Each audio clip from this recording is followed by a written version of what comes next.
Jadi kalau orang-orang sekarang ini bernyanyi-nyanyi teroris, ini urusan perut dia. Kalau nggak makan dia, begitu kira-kira. Jadi harus ada job kan, dibuatlah. Persoalannya dibuatnya itu buat-buatan.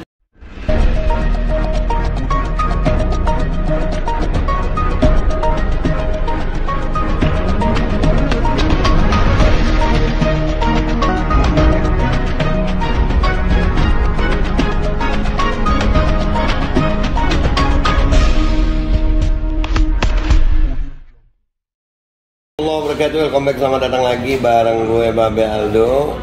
Dan kali ini alhamdulillah kita lagi di kantornya Bapak Ahmad Yani SH. Dan saya lagi di sampingnya Bapak Joko Edi dan Bapak Juju Purwantoro. Hari ini tadi ada meeting tentang permasalahan penangkapan Ustadz Farid Okbah. Iya betul begitu Pak Joko Edi ya. Kira-kira menurut Pak Joko Edi, Pak Farid Okbah ini apakah sesuai dengan tuduhan mereka dicurigai teroris seperti itu? Prosesnya gimana nih Pak Joko Edi? Menurut saya, semua tuduhannya siapa itu si Densus ya, itu bohong. Alasannya dibilang bohong apa ini? Karena bukti-buktinya bohong semua. Mana ada yang buktikan bahwa Farid Okbah itu terlibat teroris? Ada? Saya belum tahu itu. Ada. Itu omongan narasi. Dibikin-bikin lah kemudian Farid Okbah ini beserta teman-temannya itu terlibat terorisme, gitu kan? Yeah. Padahal terorisme di atas bumi ini sudah nggak ada. Bahkan kemarin Amerika yang menjadi gabungan yang ketuanya juga menyatakan bubar dan mundur di Irak itu. Sebelumnya yang di Afgan sudah mundur juga dia. Bahkan teroris-teroris yang namanya ISIS itu menyerahkan diri. Mana yang teroris sekarang? Kan nggak ada. Jadi kalau orang-orang sekarang ini bernyanyi-nyanyi teroris, ini urusan perut dia. Kalau nggak makan dia, begitu kira-kira. Jadi harus ada job kan, dibuatlah. Persoalannya dibuatnya itu buat-buatan, itu masalah. Baik. Bagaimana kita percaya? Saya ini udah ketika terjadi Poso segala macam, saya di Komisi 3. Kita cuma mantau yang namanya terorisme itu. Oh tiba-tiba siapa Munarman yang jadi teroris? Saya baca pula hari ini di Tribun, apa dia bilang bahwa Munarman itu didakwa menggerakkan orang. Oh, jangan sekali kan? Mana orangnya? Nggak ada. Dan mungkin yang terlibat lagi ada siapa? Bambang Wijoyanto. Didakwa nggak ada seperti itu. Jadi siapa ini si Densus ini mempuding seolah-olah pekerjaan dia itu benar, padahal dia bikin pekerjaan supaya dia bisa makan. Kalau tidak nggak makan, jadi keganggu orang tuh, gitu. Baik. Nah kalau menurut Bang Joko Edi dari pihak Densus 88 ini dalam tanda kutip berbohong mungkin ya. Kira-kira ini kan segala sesuatu itu kan dilakukan dengan ada alasan. Apakah ada alasan politik di sini? Karena ini kan mau 2024 nih, kekuatan agama mulai muncul. Begitu bias ya. Pertanyaan seperti itu bias. Politik ini tidak ada urusannya. Jadi ini ketampaknya ini masalah job. Saya orang politik. Siap. Jadi kalau saya membenar-benarkan isu-isu politik yang bias itu tambah parah. Masalahnya. Apalagi yang ada mau tanya? Nggak ada sih, cuma itu aja. Soalnya bentar ya. Ya. Soalnya kalau saya pribadi sekarang ini, saya pribadi melihat terorisme itu bukan dengan senjata seperti yang dituduhkan sekarang. Sekarang ini teror itu lewat media kalau saya lihat. Ya seperti yang sekarang ada ini pandemi ini, itu saya sebutnya itu aksi teror itu. Ya gitu. Jadi kira-kira harapannya nanti langkah-langkah hukumnya apa aja nih untuk Ustadz Farid Okbah ini? Ya menurut saya itu undang-undang yang sekarang, yang terakhir itu pasal 15 misalnya. 5 tahun 2018. 5 apa? tahun 2018. 2 tahun aja lah cabut. Cabut itu berarti Kenapa? Itu 2 tahun lamanya perdebatan antara DPR dengan pemerintah. Yaitu untuk penambahan penahanan di luar prosedur KUHP. Itu kan 2 tahun lamanya, nggak jadi. Untuk jadi dibuatlah kemudian rekayasa, meledaklah bom yang di yang di Jatinegara. Karena bom di Jatinegara diperlukanlah ini naik lagi. Setiap kali bom itu lantas ada ikutan permintaan dari Densus dan selalu minta triliun. Setiap kali ada bom meledak ada permintaan. Yang terakhir yang namanya Lone Wolf itu yang di Mabes ada permintaan sampai 4 triliun. Wow. Jadi ini sebenarnya uang aja. Iya, ini kan dulu mainannya siapa ini? Siapa namanya? Yang pegang narkoba itu?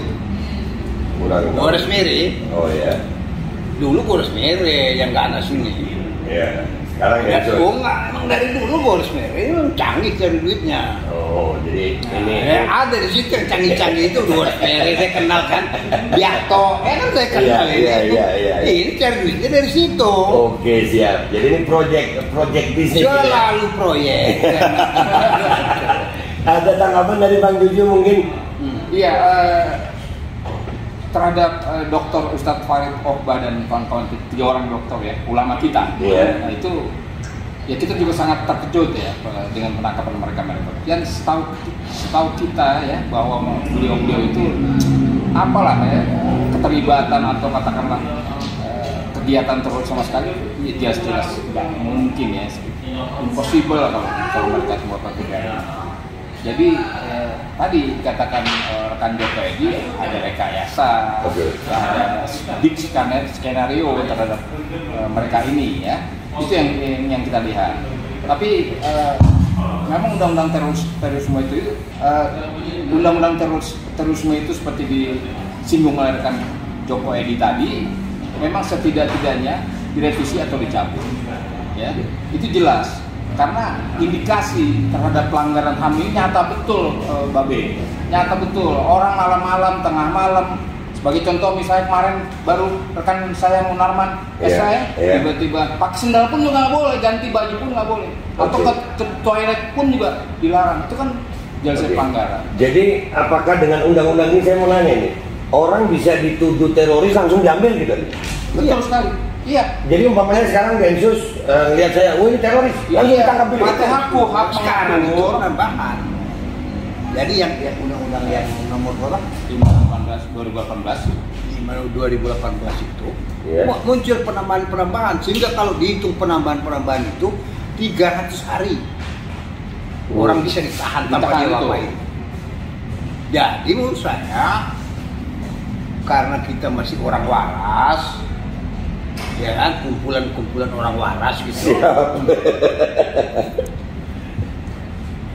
Hukum yang nggak waras ini harus kita kembalikan supaya waras. Iya. Itu langkah hukumnya gimana dia kalau merubah pasal itu, kemana dia? Ya, itu beberapa langkah sebetulnya teorinya ya. Teorinya bisa kita ajukan ke MK misalnya untuk merevisi atau membatalkan pasal-pasal yang bertentangan dengan HAM itu. Gitu. Atau sekalian juga kita ajukan kepada DPR begitu ya, misalnya untuk merubah atau membatalkan atau merevisi pasal-pasal yang jelas-jelas banyak bertentangan dengan HAM.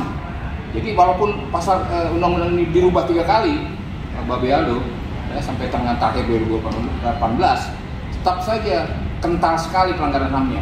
Itu yang nyata-nyata. Tadi orang ditangkap dengan tanpa ada pemberitahuan, tanpa pemeriksaan lebih dahulu, langsung ditahan juga, belum diadakan pemeriksaan.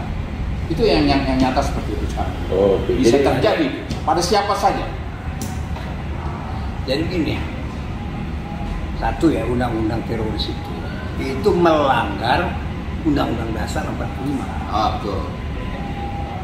Coba lihat di 24H, terus Pasal 24H, I, pasal 24I, Jadi ya apa namanya, itu malah dilanggar semua. Dan itu kerjanya DPR. Dan sehingga sampai seperti omnibus ini, omnibus law itu menjadi omnibus law. Iya. Nah, itu dilanggar semua. Iya. Dan pasti melanggar KUHP juga Mas Joko. Iya. Itu jelas melanggar KUHP samping UUD 45. Selain dari Undang-Undang 45, KUHP. Lah, KUHP-nya dilanggar bagaimana kau ini? Kan begitu. Betul. Nah, terus kau kerja pakai apa? Nah, ini orang-orang ini kerja ya cara preman gitu. Baik. Nah, oleh karena itu ini batalin undang-undang. Semua yang melanggar itu ya. Harus dibatalkan. Baru kita waras. Ini orang nggak ada teroris, dia bicara terus. Berarti kalau secara garis besar saya bisa mengatakan hukum di Indonesia sedang tidak waras nih ya? Dia nggak waras dong. Iya, berarti sedang tidak waras. Jadi Farid Okbah ini hanya diketahui seolah-olah dia pergi ke Afgan, pergi ke Mesir, pergi ke mana gitu kan? Karena di Mesir itu Mursi itu musuh gitu kan? Iya. Jadi lemah Farid Okbah ini musuh. Jadi semua anti teror itu satu biangnya Amerika gitu. Oke. Jadi tetapi si laporannya Request namanya. Ya. Wartawan investigasi tahun yang lalu dia bilang 87%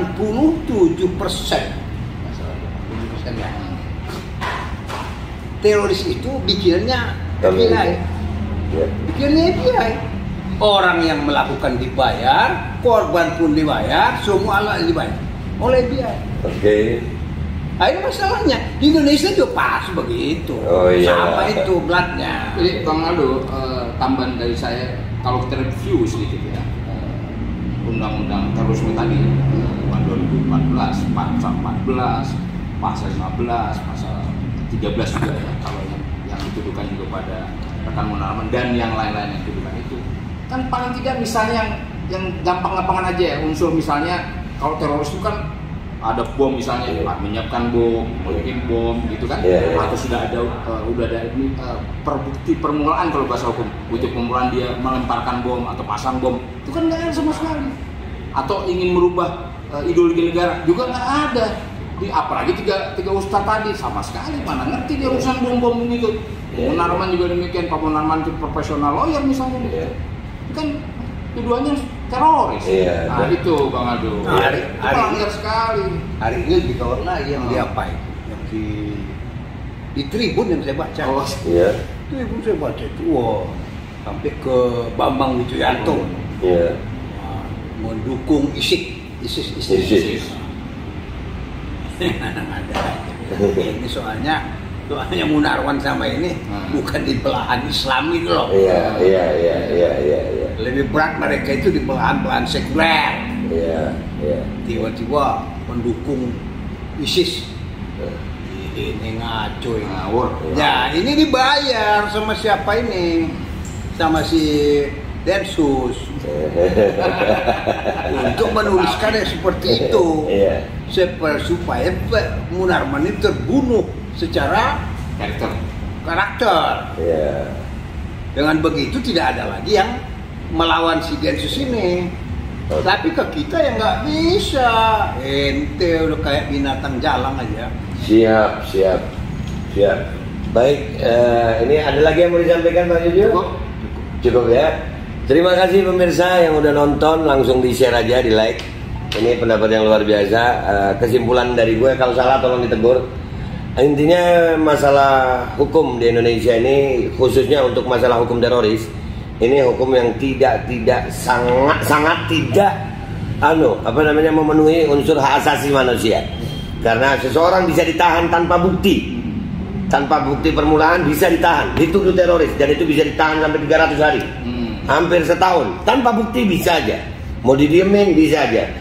Mudah-mudahan ini ada bisa bukti versi mereka, dan ini mudah-mudahan perjuangan ini, insya Allah Indonesia kembali ke negara hukum yang baik. Kita akan tetap berjuang.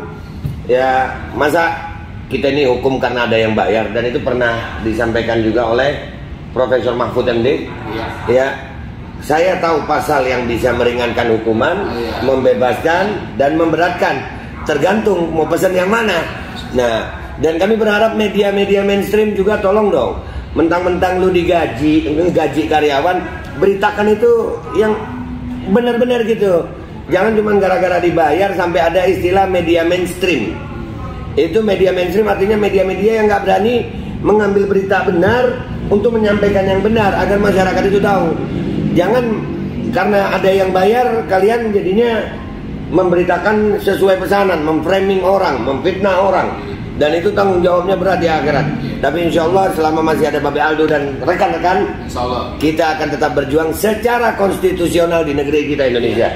Terima kasih Pak Jokowi, terima kasih Bang Juju, terima kasih semuanya pemirsa. Jangan lupa di share.